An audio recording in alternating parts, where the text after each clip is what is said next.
right, welcome back, y'all. Today we've got something that's a little bit different. We actually had one of our regulars, Anthony, if you're watching, appreciate it, thank you. Big salute.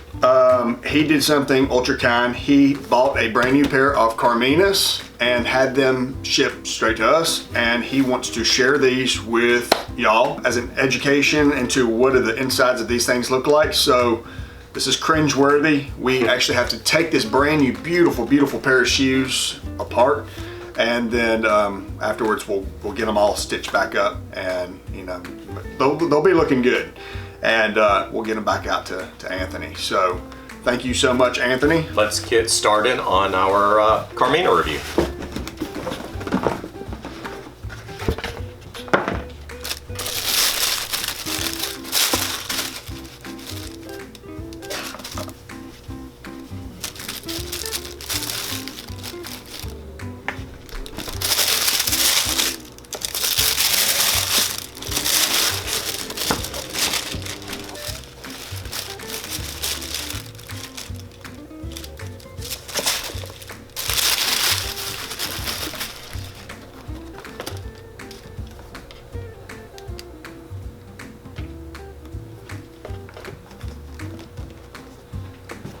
All right, so here we go. We're fixing to start some surgery.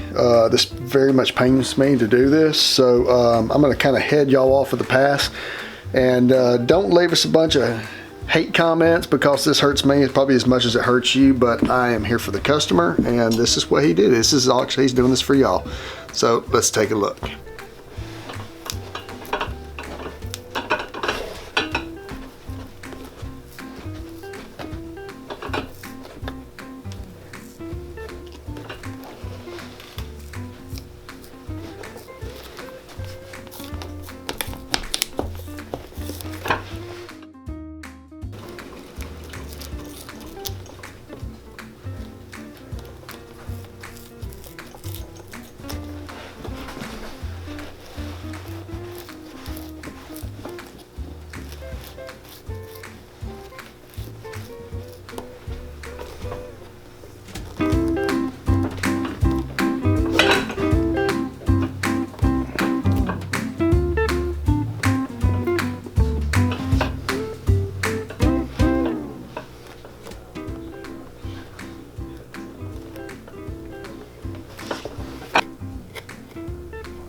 All right, so we have taken them apart. You saw the guts, and I want to point out a few things that I noticed when we had them apart.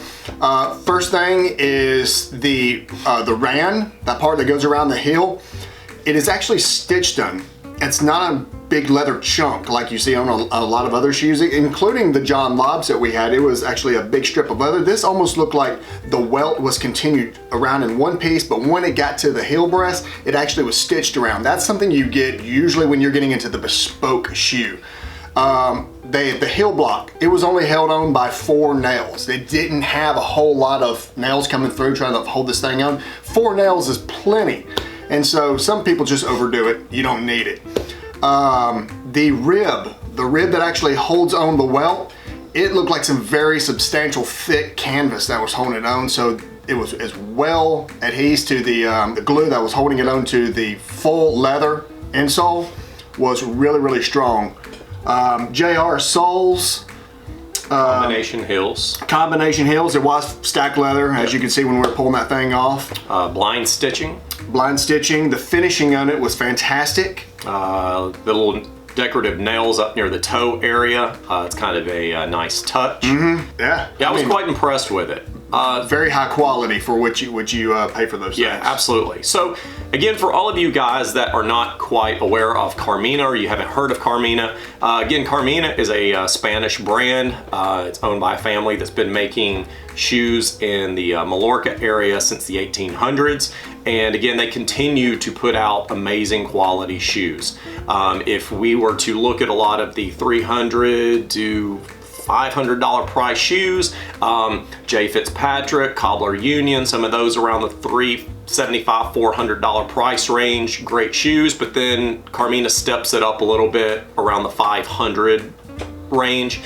Some of their loafers and whatnot you can get a little bit cheaper, and then Carmina also offers made to order and some customization as well, which can start getting on up into the 4 digits. Yeah, the 4-digit price range. But again, amazing quality. I'm always impressed when I see Carmina shoes come in here, and it's definitely one of those shoes, if you're willing to pay for that price point, I would definitely look into Carmina. I don't think you can go wrong at all. All right, guys, so anyways, I hope you enjoyed that. I hope that review helped out. If you have any questions at all about Carmina or any other shoes, definitely leave a comment below, as that not only helps us, but it helps a lot of the other folks that read these comments and want to learn more about shoes as well. Hit the subscribe button, give us a thumbs up on this video, and until next time, ladies and gents, have a good day.